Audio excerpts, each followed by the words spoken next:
ഉണ്ണീശോയിൽ ഏറെ സ്നേഹിക്കപ്പെട്ടവരെ, ഇന്ന് നവംബർ 30. ആഗതമാകുന്ന മംഗളവാർത്താ പിറവിക്കാലങ്ങളിലേക്ക് നമ്മുടെ ഒരുക്കം തുടങ്ങി. നക്ഷത്രവിളക്കുകളും പുൽക്കൂടുകളും നിറഞ്ഞ ഓർമ്മയുടെ കാലത്തിലേക്ക് ക്രിസ്മസ് നമ്മെ കൂട്ടിക്കൊണ്ടുപോകുന്നു. നമ്മുടെ കുട്ടിക്കാലങ്ങളിലെ മനോഹരമായ ക്രിസ്മസ് ഓർമ്മയുടെ നല്ല ചിത്രമുണ്ട്. നല്ല തണുപ്പുള്ള രാത്രിയിൽ കരോളുമായി കരോൾ സംഘങ്ങളൊക്കെ വരുന്നു. സന്തോഷത്തിൻ്റെ ദിവസങ്ങൾ. അതെ, ക്രിസ്മസ് ആനന്ദത്തിൻ്റെയും പ്രത്യാശയുടെയും കാലമാണ്. മംഗളവാർത്തകളുടെ കാലമാണ്. നമ്മെ സ്നേഹിച്ചുകൊണ്ട്, നമ്മുടെ കൂടെ ആയിരിക്കുവാൻ ആഗ്രഹിച്ചുകൊണ്ട് നമ്മുടെ ഇടയിലേക്ക് ഇറങ്ങി വന്ന ദൈവത്തിൻ്റെ സ്നേഹമാണ്. ഇമ്മാനുവേലായ ദൈവം നമ്മോടുകൂടി വസിക്കുന്നു. നമ്മുടെ കൂടെ ആയിരിക്കുന്ന ആ ഉണ്ണി യേശുവിനെ ഹൃദയത്തിലേക്ക് സ്വീകരിക്കുവാനായി ഇനിയുള്ള ദിവസങ്ങൾ നമുക്കൊരുങ്ങാം. വെളിപാടിൻ്റെ പുസ്തകം 2-ാം അധ്യായം 4-ാം വചനത്തിൽ എഫേസോസിലെ സഭയ്ക്കുള്ള എഴുത്തിൽ ഇപ്രകാരമുണ്ട്: നിനക്ക് ആദ്യമുണ്ടായിരുന്ന സ്നേഹം നീ കൈവിടിഞ്ഞുവെന്ന്. ഈ 2024 ക്രിസ്മസ് നാളുകളിൽ നാം ചിന്തിക്കേണ്ട ഏറ്റവും പ്രധാനപ്പെട്ട ചിന്താവിഷയം ഇതുതന്നെയാണ്.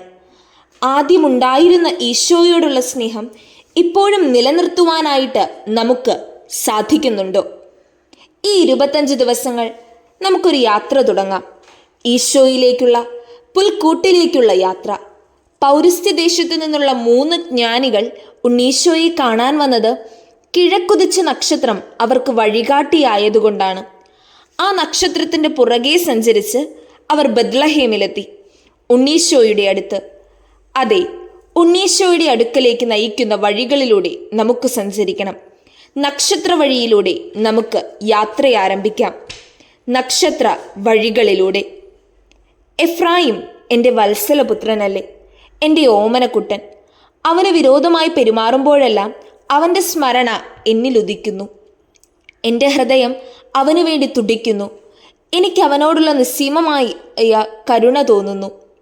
കർത്താവ് അരുളി ചെയ്യുന്നു: കൈച്ചൂണ്ടികളും വഴികാട്ടികളും സ്ഥാപിച്ച് നീ കടന്നുപോയ വഴി നന്നായി മനസ്സിലുറപ്പിക്കുക.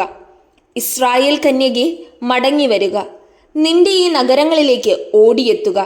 ജെറമിയ 31:20-21.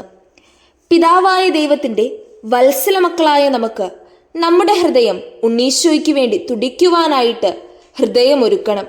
അതിനായി നാം ഇതുവരെ കടന്നു വന്ന വഴികൾ മനസ്സിലാക്കണം. കൈച്ചൂണ്ടികളും വഴികാട്ടികളും സ്ഥാപിച്ചു മനസ്സിലാക്കണം. ഇനിയുള്ള ഈ 25 ദിവസവും നമുക്കൊത്തൊരുമിച്ച് അതിനായി പരിശ്രമിക്കാം. വഴികളല്ല നമ്മുടെ ലക്ഷ്യം. വഴികൾ നമ്മളെ ലക്ഷ്യത്തിൽ എത്തിക്കുക മാത്രമാണ് ചെയ്യുന്നത്.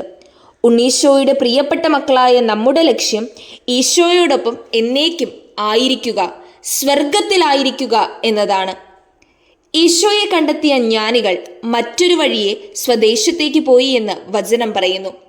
നാം ഉണ്ണിയെ കണ്ടുമുട്ടിക്കഴിയുമ്പോൾ നമ്മുടെയും വഴികൾ മാറ്റേണ്ടതായിട്ട് നമുക്ക് മനസ്സിലാകും. 2024 ക്രിസ്മസ് ദിനം നമ്മുടെ ജീവിതത്തിൽ ഒരു മഹനീയമായ ദിവസമാകണം.